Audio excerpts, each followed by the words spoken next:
A U.S. nuclear expert has visited the Fukushima Daiichi nuclear plant. Lake Barrett spent 4 years directing cleanup operations after the nuclear disaster on 3 Mile Island in 1979.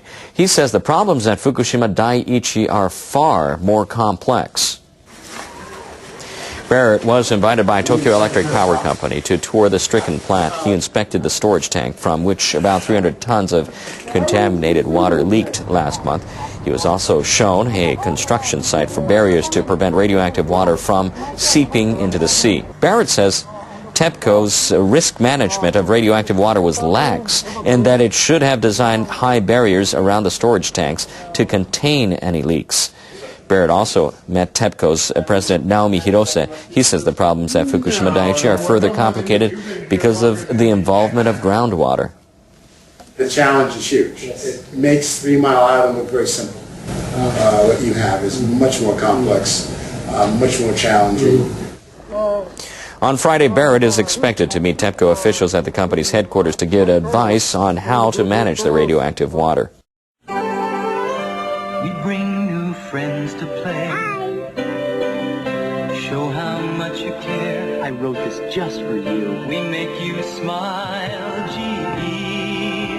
We bring good things to live in. We bring good things to live in. We bring good things to life. We let you live it again. Bring a song to your night. We help you to create. We keep you looking right. We bring you closer, closer and closer to the ones you love. GE, we bring good things to live in. We bring good things, bring good things. We bring good things to life.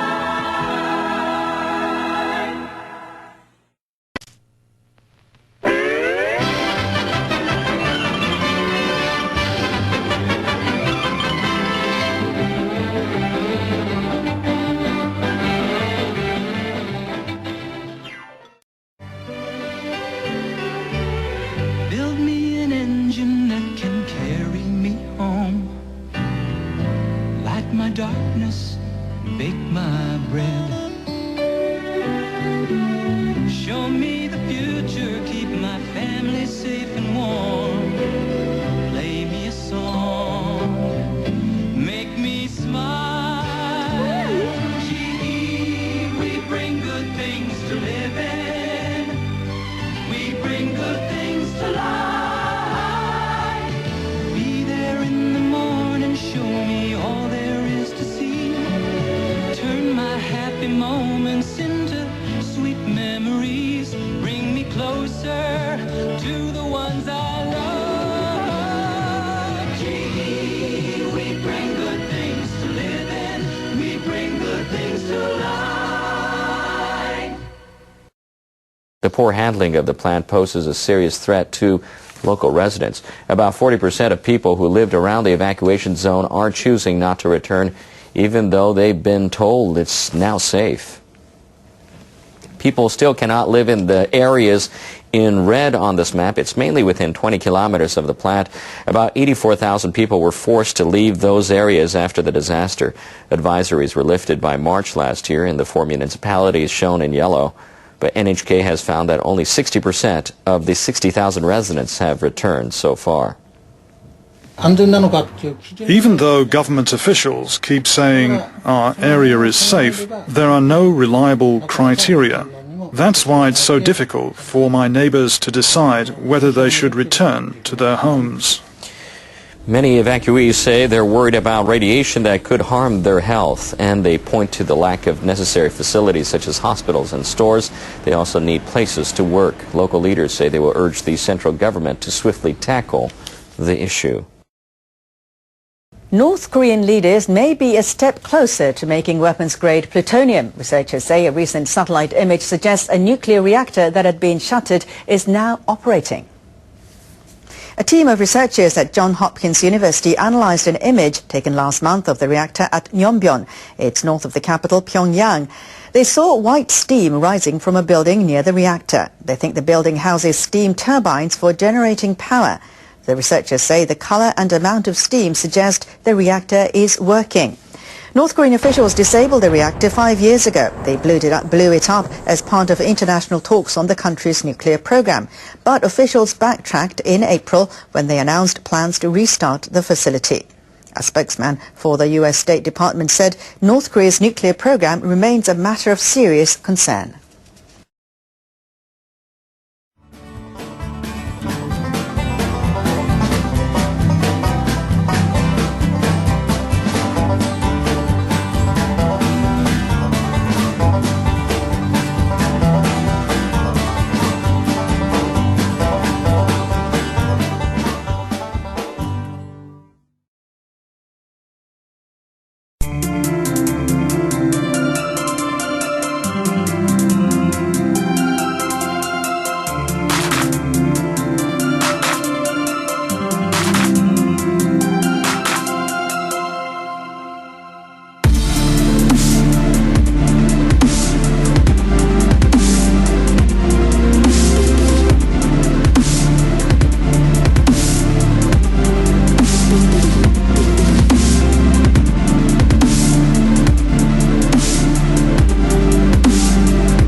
Japanese officials have received approval for a second project to import natural gas from the United States. Officials at the U.S. Department of Energy gave the go-ahead. Japanese trading company Mitsubishi Corporation and utility firm Tokyo Gas are involved in the shale gas project in the eastern state of Maryland. They expect to ship 2.3 million tons of the natural gas to Japan every year starting in 2017. Surging output of shale gas is triggering more demand abroad for cheap U.S. fuel, but Washington limits natural gas exports to Japan and other countries without a free trade agreement. The countries must apply to the Energy Department for each project. Japanese engineers are getting ready to build solar power generators for cell phone networks in India. Japan's government is promoting the firm's eco-friendly technologies. Industry Minister Toshimitsu Motegi is in India to sign an agreement with the head of the country's planning commission. The two are expected to agree to equip 60 cell phone base stations with solar power generators and lithium-ion batteries. Japanese companies will also build facilities to supply clean coal-fired power generation technology. They're competing with Chinese and South Korean rivals for major infrastructure projects in India. A recent survey suggests that many companies expect that a higher consumption tax would have a negative effect on their business. Japanese private research firm Teikoku Data Bank asked firms across the country last month about the expected impact of a consumption tax hike. Just about 11,000 firms responded, and the results show 55.3% believe the tax increase would dampen sales as well as other aspects of their business. 80% of retailers and more than 70% of farming and fishery enterprises said the impact would be negative. Such pessimism stood out in sectors that sell food and other goods to consumers, but the percentage of firms holding such views was 11.8 percentage points lower than in a survey conducted in August. Okay, YouTubers and anti-nuke activists. Here's a series of emails where they discuss testing the Pacific waters and near Alaska for radiation. First email from April 5th from Richard Rayon to Henry Jones, 6:50 a.m. in regards to request for briefing to the Japan Near-Term Task Force on Tsunami and Other Flooding Issues. It says, Henry, quick question regarding the RAD within the ocean. Shouldn't a RHEB hydrologist be doing this work with you rather than Chris? We don't get involved in geology with RGS. They should not be getting involved with our business. Your thoughts? Question mark. Okay, and the response from Henry Jones, he says, Chris has significant experience modeling thermal plumes and biota. He is also familiar with the Princeton Ocean Model, POM, that forms the basis of the NOAA and Navy Ocean Forecast Systems. Okay, the next email from the 6th, from Ronald Lavera to Richard Rayon, subject, analysis support for Pacific Alaskan water. Rich, I spoke with Ed Roach this morning about possible assistance should you all be asked to evaluate potential contamination of waters near Alaska resulting from Pacific current transport of material from Japan.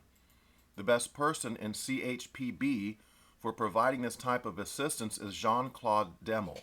Unfortunately, he is doing an audit of Arriva over the next couple of days, so I was not able to talk to him this morning. Ed did suggest that you contact Dr. Stephen Schaefer, who works with Stephanie Bush Goddard in research.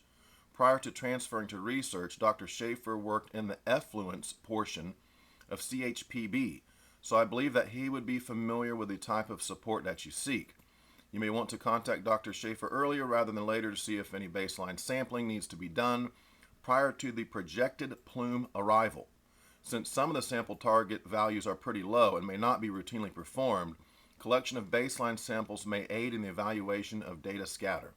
Please let me know if there is anything else we can do to assist your efforts. So, and I've already shown proof where in March and April, the NRC, DOE, TEPCO, all these guys are aware of intentional discharge of radioactive water. Tons and tons, much more than 300 tons per day that they're saying now.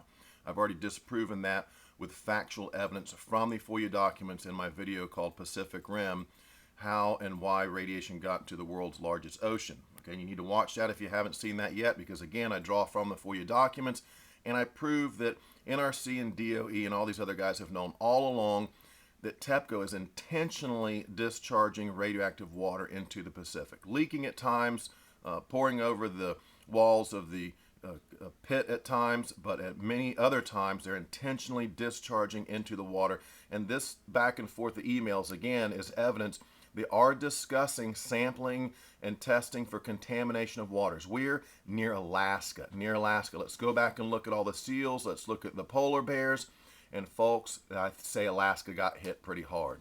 That's just what I wanted to show you in this series of emails, that there is discussion of sampling, baseline sampling, sampling near Alaska, thermal plumes, and then he even talks about regarding radiation in the ocean. Okay, there's your admission right there. They know all about the radiation in the ocean. They knew it since March and April, when TEPCO was admittedly in the FOIA documents intentionally discharging radioactive water into the Pacific.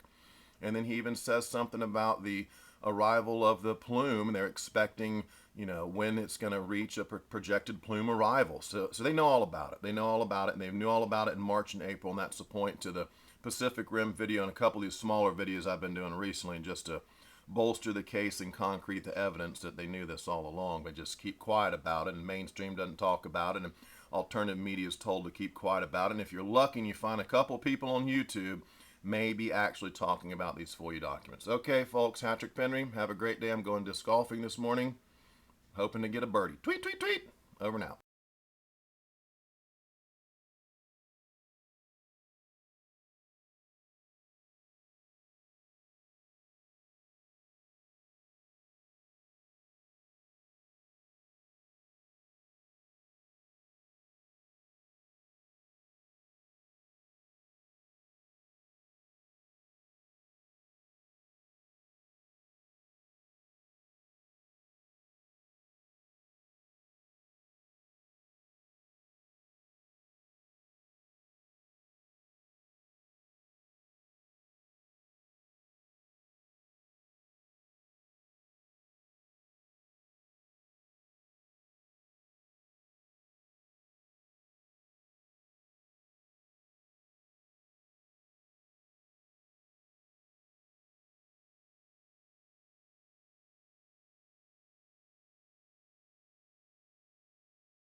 Live, this is One for the Record. I'm Diane, and today is September 13th, Friday the 13th. Ooh, and here are your news updates for today. Alrighty then, the cat's running around crazy. Alright. The Watchers watching the world.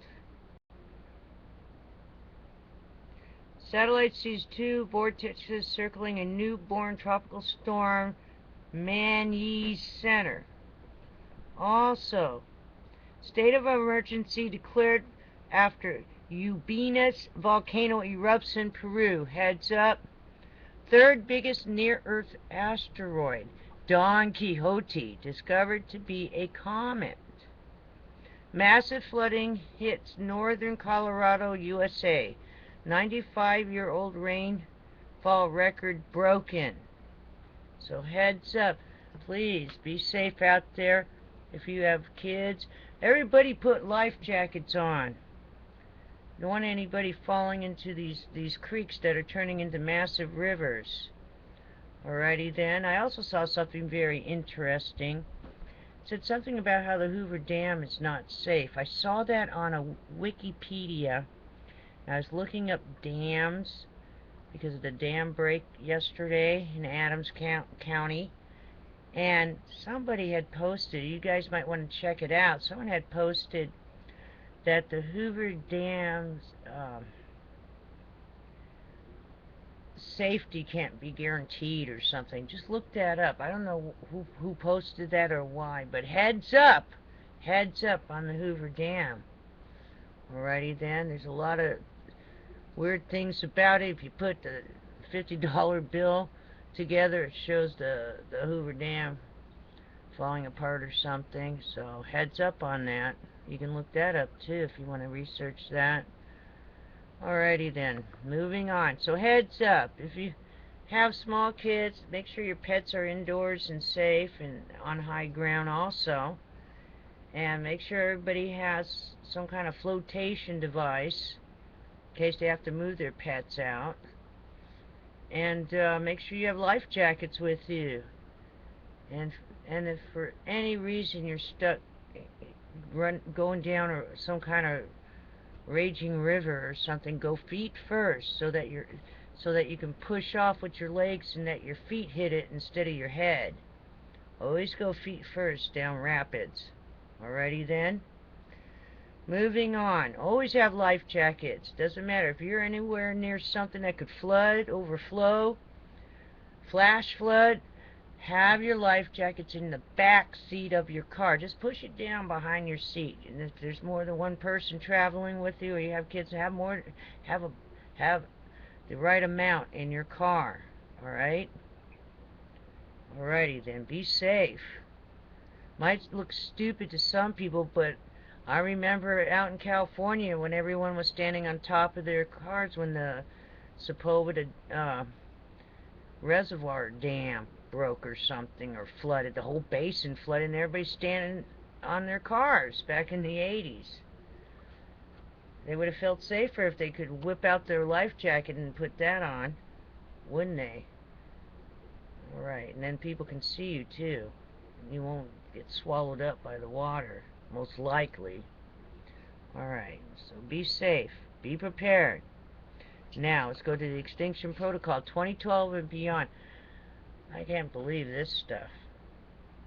And it's not even on the watchers. This is on the Extinction Protocol.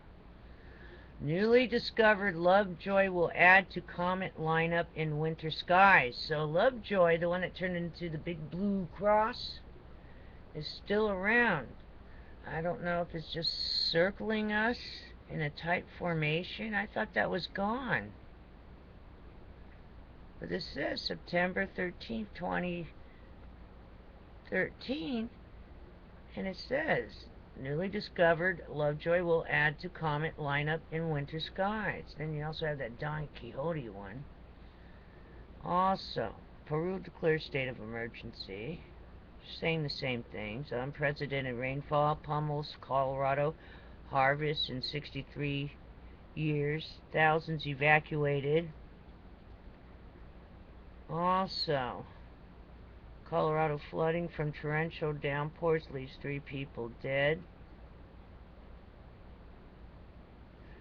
Alright, also I heard there was a fire out there in the New Jersey shore where the dock, that whole place, the pier, it burned up or something. What's going on over there in New Jersey? Alrighty then. After Sandy, I guess they put it back together, and there was like 20 businesses at least out there, and then all of a sudden it all caught fire. Alright, I heard that on the local news on Fox, on the radio. Alrighty then. Heads up. What's really going on? It's like we're slowly being dismantled. I don't know, it's just weird. Let's see.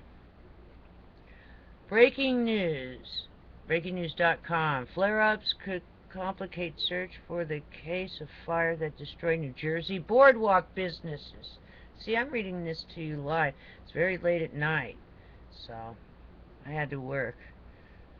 AP. People stranded by floodwaters for 2 days in Colorado finally get a lift to safety. Alrighty then. Let's keep moving on.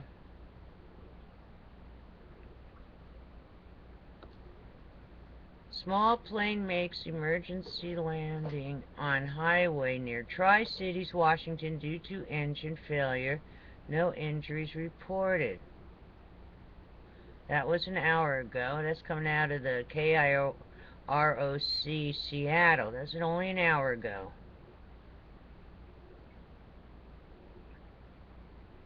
Muslim rebels holding more than 100 people hostage in Philippines clash with troops despite truce efforts.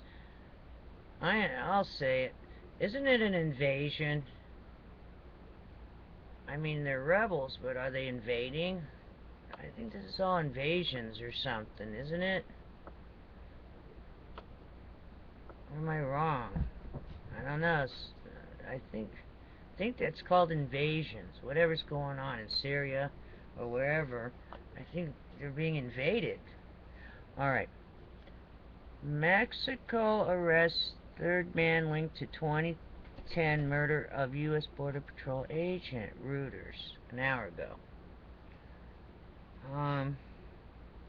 Mexican authorities evacuate riverside communities in Veracruz as Tropical Storm Ingrid threatens floods, landslides.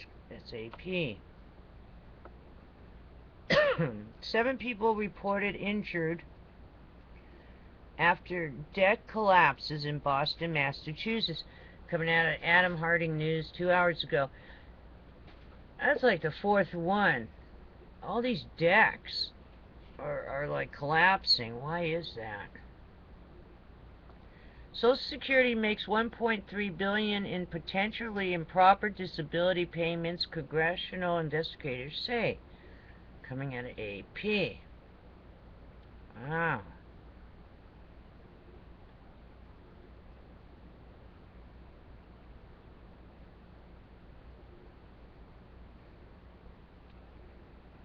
$172 people unaccounted for after floods in Boulder, Colorado. Office of Emergency Management says CBS Denver 2 hours ago.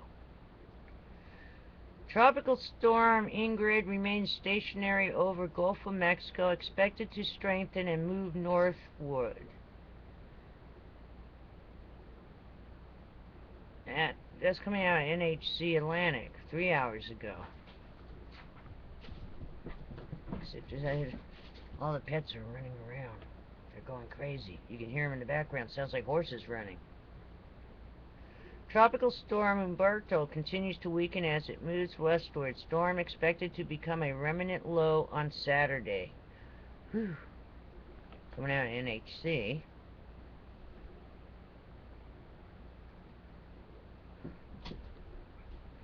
Morgan fire in Contra Costa County in California burns at 3,111 acres is 95% contained. Cal Fire.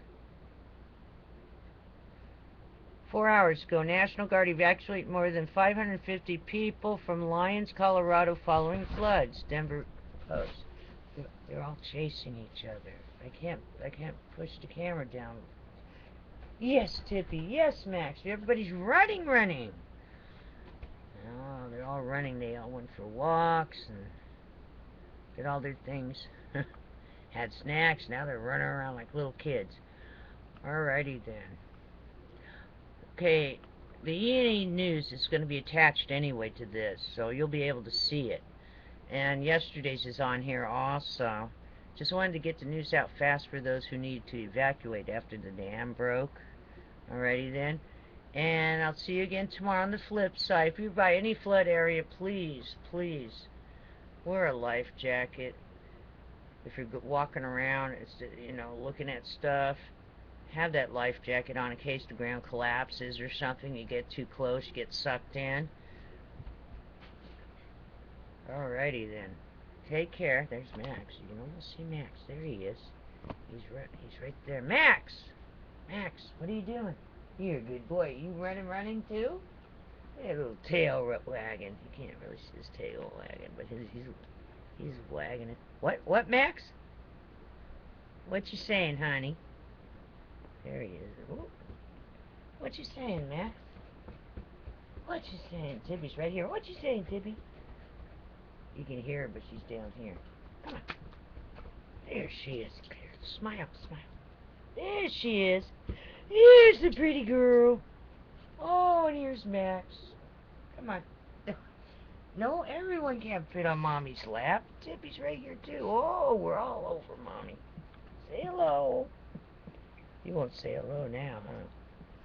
He said hello in one of the shows. Oh, Mommy loves you. Thank you. Oh, you too. Mommy lets puppies. She gets jealous too.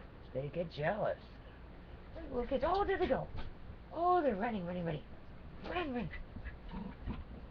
They're running around. Oh, running. Oh, what did you say? What is that? Are you swearing? What was that? Go sit down. Get up there. Get up. Up. Good girl. No, I'm still running. No, I didn't mean up for you. She's making her bed. She's making her bed. You making your bed, Tippy? Tippy's making her bed.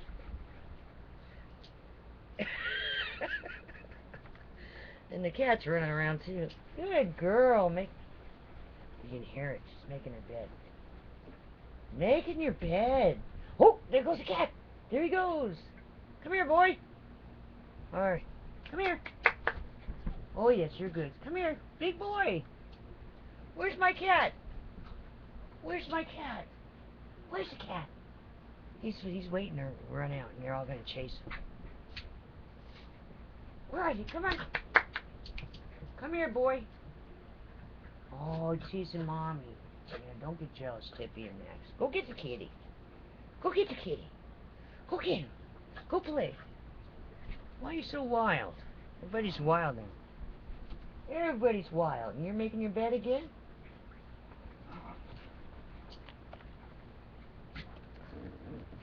You making your bed again?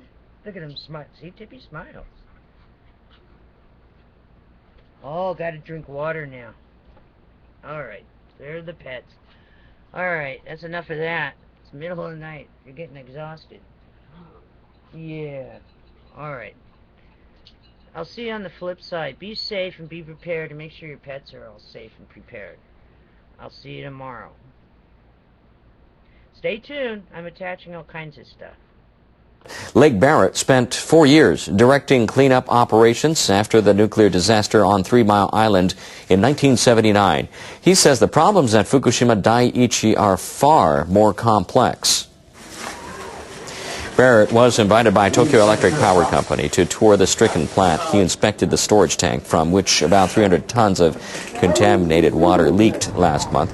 He was also shown a construction site for barriers to prevent radioactive water from seeping into the sea. Barrett says TEPCO's risk management of radioactive water was lax and that it should have designed high barriers around the storage tanks to contain any leaks. Barrett also met TEPCO's President Naomi Hirose. He says the problems at Fukushima Daiichi are further complicated because of the involvement of groundwater. The challenge is huge. It makes 3 Mile Island look very simple. What you have is much more complex, much more challenging. On Friday, Barrett is expected to meet TEPCO officials at the company's headquarters to give advice on how to manage the radioactive water. We bring new friends to play. Show how much you care. I wrote this just for you. We make you smile, gee. We bring good things to live in. We bring good things to live in. We bring good things to life. We let you live it again. Bring a song to your night. We help you to create. Looking right, we bring you closer, closer and closer to the ones you love. Genie, we bring good things to live in. We bring good things, bring good things. We bring good things to life.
human cinder, sweet memories bring me closer to the ones I love. Gee, we bring good things to live in, we bring good things to life.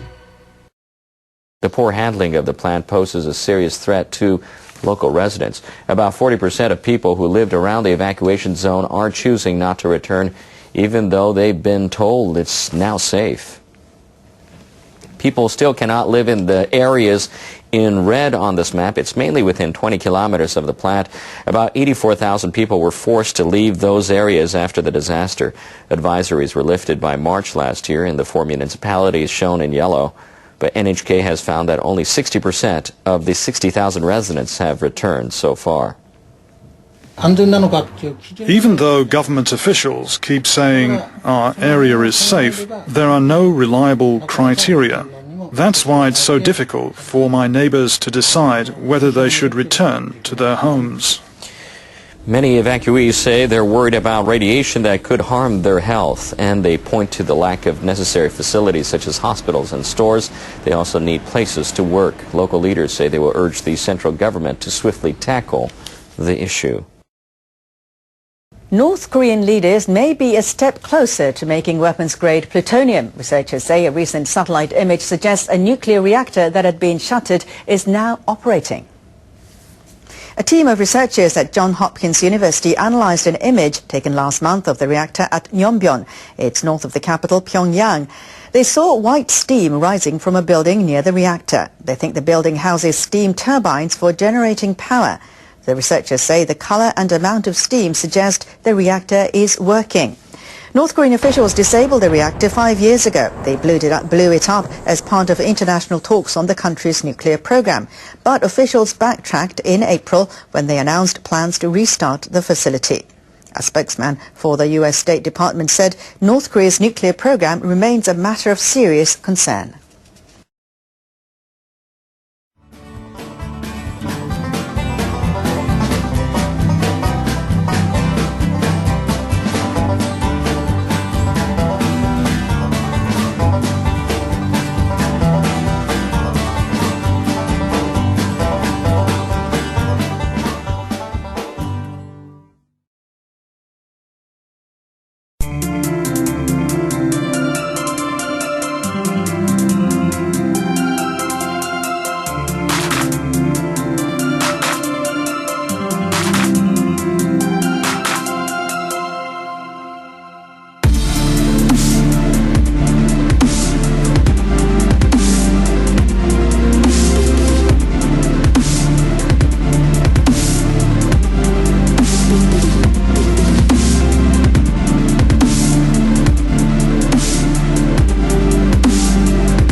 Japanese officials have received approval for a second project to import natural gas from the United States. Officials at the U.S. Department of Energy gave the go-ahead.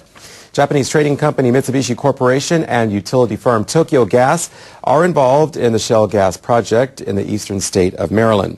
They expect to ship 2.3 million tons of the natural gas to Japan every year starting in 2017.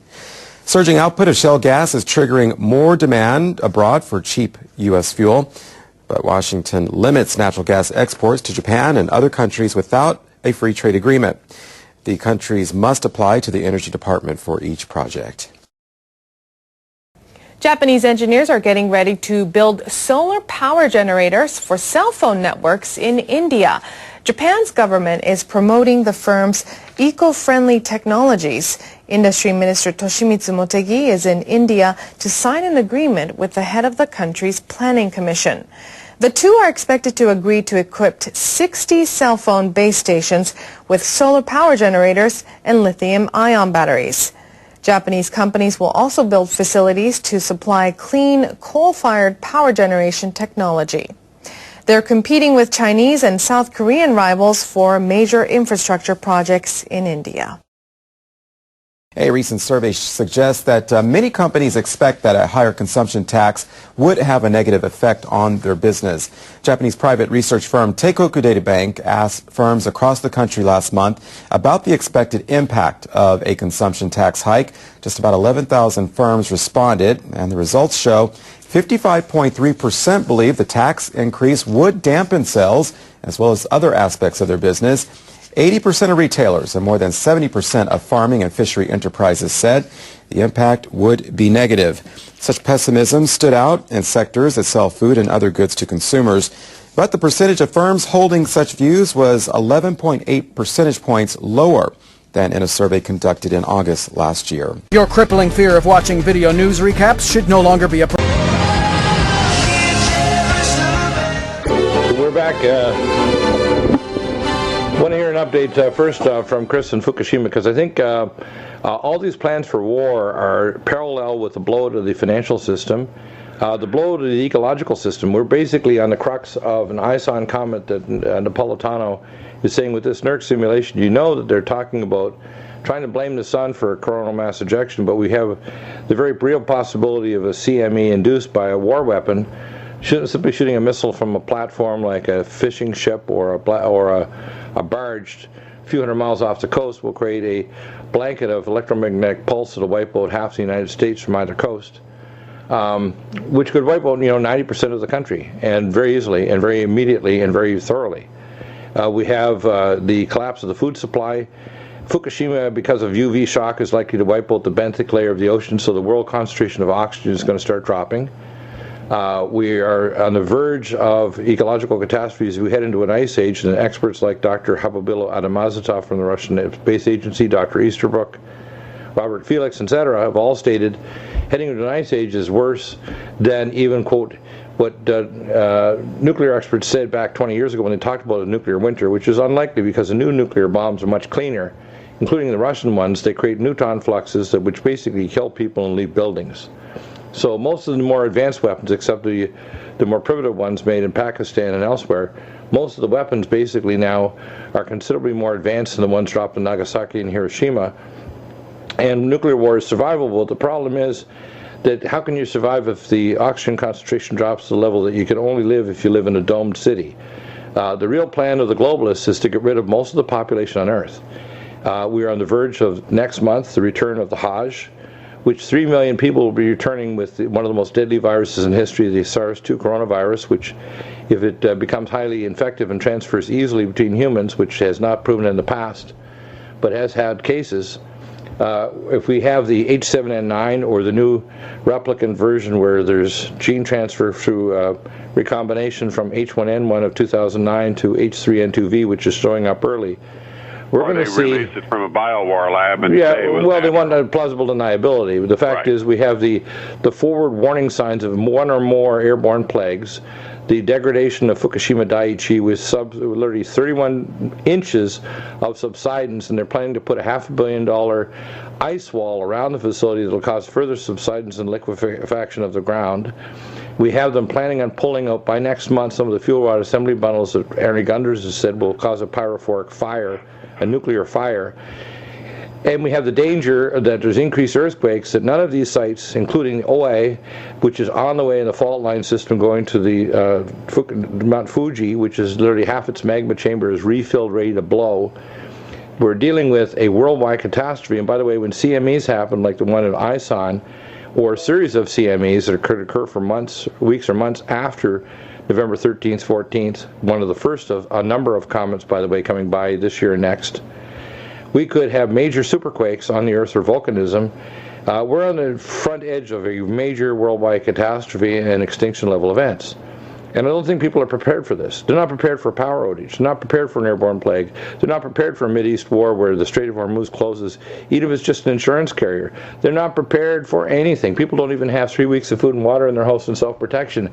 They just live in a dream world. They think that Dr. Deagle's crazy, Tim Alexander's crazy. Even if we just quote public media statements by people like world leaders and AP Newswire, etc., they think we're crazy. I think they have what I call malignant stupidity. They have what I call vicious ignorance. It's a kind of stupidity, and ignorance is literally, literally to hell with the truth. And as it says in the Bible, and this is suicidal. It's suicidal stupidity. The fact is, nuclear war is survivable. These things are survivable. The most important thing is spiritual prep. And so, Chris, give us an update of what's going on in Fukushima, because I don't think people have a grasp of just how bad the situation's getting. They have no grasp of just how much radioactivity is being dumped into the Pacific, and how literally, as radioactive as Japan is becoming now, within a few years America will be just as radioactive, and the Northern Hemisphere. Well, for the second time, Fukushima workers were ordered to cover their TLDs, or their thermoluminescent devices. That's the things that your badges, the radiation badges, so that they can't tell how much radiation they're really receiving, so that they can only get a certain amount of dose to carry out your function. Did they accept those orders, Chris? Yeah, because there's reasons why you and I talked about that too. These people are there almost as indentured slaves. They're sent in by the Yakuza, and the Yakuza Japanese mafia send them in to die. And by the way, they're told to cover their radiation detector badges, so they have a limited number of workers. And these workers, by the way, are not properly trained, so they don't know how to get around this debris site, because it's not a nuclear reactor anymore. And they're really doing nothing. They're not removing debris, they're not covering up debris, they're not reducing neutron flux, they're just pumping in water and putting more storage tanks, which, by the way, are flimsy. They're not designed to last more than 5 years under optimal conditions, but under conditions of high neutron flux, and so when it causes annealing of plastics, rivets, and metal, which means it crystallizes them and they fall apart. And when you have subsidence, the reactors like the Cooling Pool 4 is likely to fall over with enough material that could create thousands of nuclear weapons. We're going to have pyrophoric fires, hydrovolcanic explosions, and the very grave danger of a major earthquake triggering off a nuclear explosion that can trigger off a fault line, the entire unhinging of the Ring of Fire, the largest, you will call it, volcanic ring on the planet. And by the way, the largest volcano on the planet, covering 100,000 miles, was discovered just a few weeks ago in the Central Pacific. So we're dealing with a major catastrophe of biblical proportions, and people want to believe that this isn't real. It says in the Bible, the Nile River turned red. Well, the Pacific Ocean is turning red. If you get a death of the benthic, or the top 10 meters or 30 feet of the ocean, which supplies 80% of the world's oxygen, and the Pacific Ocean is probably presenting about maybe more than 40% of the world's oxygen coming from the oceans. So almost half the oxygen in the world comes from the Pacific. If the Pacific Ocean benthic layer dies, the dinoflagellates will bloom and they will turn to red the oceans.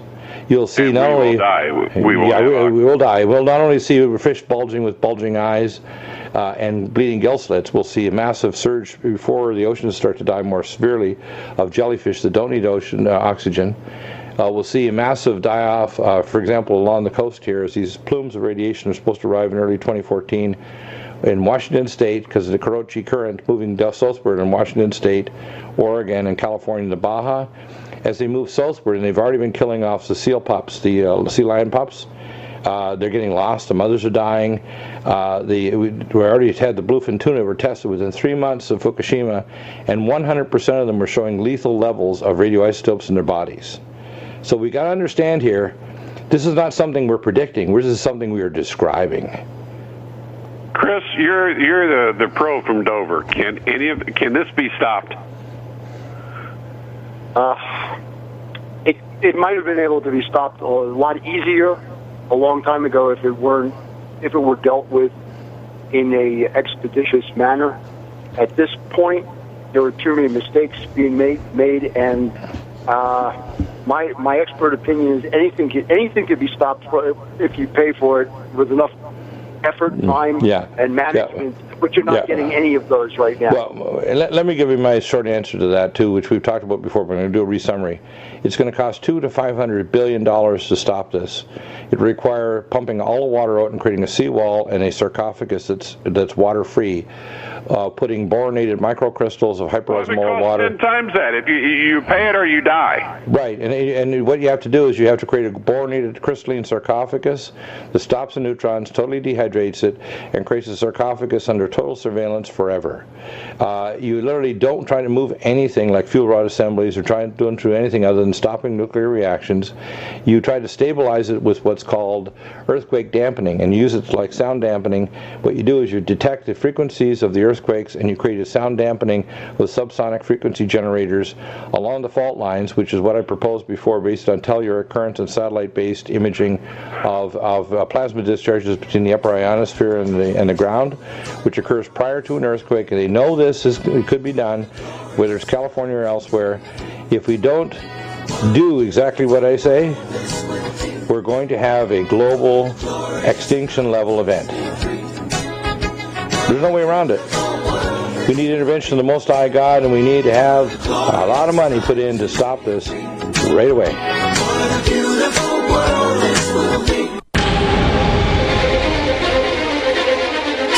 Welcome back to the Nutimedical Report, and it gets more shrill, our message every week, and of course we find more and more the lame brain media, which is what they are. They're wimps. They're basically, they won't invite either myself or Tim Harris or Chris Harris or any of our other experts like Arnie Gunderson to the regular media, because they don't want us to even ask good questions of their so-called experts. They don't want to do things like, for example, and I've raised this question now for probably a year and a half, that there are major radioactive plumes that when pilots and air crews fly through them, just like the Malaysian Airlines, they actually go through radiation plumes and are now only allowed to fly once per month through one of the radiation plumes coming from Malaysia to Vancouver, Canada. Because they get such radiation exposure, they show signs of immediate and instant radiation sickness. You need to understand that we're dealing with an extinction level event. It's in progress as I speak. So when I say I'm speaking not just as Dr. DEAGLE, scientist, doctor, physician, I'm speaking as a prophet. You need to know that the Most High God and His angels, His troops, if you want to call it, are getting ready to intervene, because the world is about to end. This is the end of the world as we know it. And again, God says the world shall continue forever, and He says, lest those days be cut short, and there shall be no end to this disaster. So So I want to hear about the SCADA system first, and we do have a caller, but I want to hear about your SCADA information as well. Tell us about that, Chris, because this is important. People understand what's going on, not only with power blackouts and what it'll do to our power network of nuclear reactors across America, but the danger of nuclear reactors in every place in the world. You know, particularly on the east coast of the United States, there's an awful lot of nuclear reactors that are either on fault lines, along areas that could be affected by a tsunami from the Azores. If there's a major, break off of that island, which we've been watching now for about 40 years. What's the story? Okay, well, for a few months ago, I know we've discussed the SCADA system, the supervisory control and that data acquisition system that actually controls the grid. It controls all the breakers and such, and it's not the internet, but it's a similar type of a network. And we just, kind of mused about all you need to do is really hack into that. So on November 11th, there's going to be a test or an exercise for many different utilities and grid, like CAISO, your grid operator out in California. And one of the says one example, and this is an article I did send you, the organizers of this test, is a substation break-in that officials initially think is an attempt to just steal copper. But instead, the intruder uses a USB device to upload a virus into the computer network. See, so what they're going to try to do is that's an example of the kinds of things they're testing. You know how sometimes exercises get away from them. I'm trying to be nice about it, but there are going to be 3 injects, and an inject is 3 different types of an assault on the system, but we don't know what they are yet. Yeah, but these assaults be controlled, or will they cause an actual power blackout? If they cause a power blackout, we could have station blackouts. We know the one that happened September 11th of 2011 when somebody hit a wrong keystroke in Yuma, Arizona. We had a station blackout at the San Onofre nuclear reactor plant. It's less than 12 miles from where I have my studio in Vista, California, on the other side of Pendleton, the south side of Pendleton Marine Corps Base. And they had massive surge of radiation, and we went to 3 to 5 times background radiation for 5 days, and we knew it wasn't coming from Fukushima Daiichi. It was coming from Pendleton. We know that when there's a station blackout, there's a massive surge of radiation. They lost containment. They had a massive surge of tritium and other radioisotopes that occur because they ended up with a surge of pressure to the containment steam turbines, and that's what caused the problem.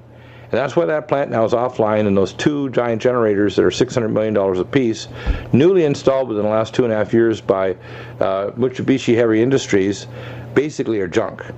And right across the country, we have old reactors, 40, 50, 60 years old, with all of their nuclear material from 50 years plus of nuclear supplying power, especially along the East Coast. They're sitting in dangerous places like the Indian Point reactor system that's sitting on fault lines right near New York City. What you're saying is the storage of the dangerous radioactive residue is much greater than what we have at Fukushima. Oh yeah, and what we got to realize here, if you're a terrorist, there's basically 3 ways you want to attack America: cybernetically, and because our power grid system has not yet gotten to what's called full automation, which is smart grid, it's actually pretty hard to hack into. You actually have to walk up and upload through a USB port into the major power grid.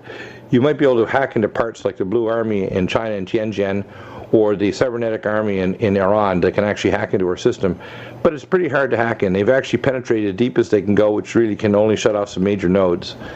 What they're going to do with NERC is they're going to go deeper, but actually upload, like they got into power stations and uploaded into the internal grid with USB ports, which are basically the type of viruses the Israelis used against the Iranians to screw up their centrifuges, so that they were creating plutonium, creating high-grade uranium for their nuclear weapons and their reactors. The fact is, you only need up to about 20% uranium in order to create a nuclear reactor, but a nuclear bomb up to 80-90% to make high-grade uranium. And of course, you need plutonium detonators, which require that as well. If you're going to create a true, advanced nuclear weapon. So I just have one caution for the designers of this exercise. The grid is a very complicated organism, and please do not challenge the operators any more expensive? Because we've already seen one operator make you got an integration of people with control systems and things that are basically put together like a tar paper shack in Haiti. And the problem is that you've got people integrated with power control systems. Even when they get, for example, a warning of a CME coming from the sun, they have to downgrade the amount of power coming from a nuclear reactor or part of the grid, because if they don't downregulate, the step-down transformers and the insulators get blown. And if they get blown, they can take 6 months to 3 years during current peaceful times. And if they get blown during wartime, where China will not ship to us any step-down transformers, our power is not going to come back on. And that's really what I wanted to just come out. Those guys, just please do not challenge the operators. They've already got a hard job as it is. It's complicated, and you can lose control of the situation pretty easily with some dire consequences. Yeah, we have a quick caller. What's your question and where are you calling from? What's your name? Yeah, hi, Dr. Bill. This is Mark in Oregon, and good evening to all you gentlemen. You just came around topic-wise, Dr. Bill, to what I called about, and I have the thought lately that we have the Mark of the Beast system on a very near horizon here. Very near horizon. It's called the actual project that they called it at Stryver Air Force Base, which is highest level security, 300 levels in NORAD, is called the Virtual World Project. Yes. And I haven't published this information. I presented some of it with the Iridium Mark of the Beast in 1999 when I traveled with the Prophecy Club to 42 cities in Israel. Yes. But I can tell you, there's not a man on earth that knows more about the Mark of the Beast, its implementation, the promised software, and everything about it than I do. And I will be putting up more information about this as time goes on, but I'm holding back on publishing or even putting up my prophetic warnings because this is a judgment against non-believers. People don't believe. They think that God's abandoned them. They can figure it out themselves. Fukushima is a good example that we're not. This situation in the Middle East with the statements by Bashar al-Assad, he's making a plausible, common-sense statement, but it's going to invite an attack. And as it says in the book of the Bible, we're going to have the decimation of Damascus, and almost every prophetic student whatsoever tells you it describes a nuclear detonation over the city of Damascus that's literally in a bowl. Damascus is in a fishbowl. It's surrounded by mountains, and they will concentrate the nuclear plant. Right, and it's considered the oldest continuously lived city on earth, Damascus, Syria. And in fact, the first Christian churches on earth were founded in Damascus. The oldest Christian churches in the world are in Damascus. And what's happening in Syria right now is these older churches in Syria, as well as the oldest ones there, in Syria, which are also the oldest churches on earth, they're being decimated by terrorists that are paid for by our president, a demonic Congress and Senate that are jellyfish that won't face the music, that the fact that we're not heading toward economic solvency. Don't hold back, Dr. Bill. We're basically heading toward the mark of the beast, where they plan on enforcing American citizens to take a biometric currency and have a trackable chip, either in an ID or a cell phone you have to carry with you. By law, you have to show your papers, please, to travel anywhere. And in fact, if you don't have this, if they operationally deploy things like SWORD robots, which they had 26,000 deployed at the end of Gulf II in 2006, and they withdrew them and brought them back to America, they hit you with a friend or foe pulse. And with that pulse, if they don't find you a friend, that foe, that robot, will lock onto you with a directed energy weapon, taser bolt, or higher. Yeah, you have to understand that this is not a video game. This is real, and it's so ugly people can't imagine it. And they think that I'm exaggerating. The future is dark without the Most High God intervening.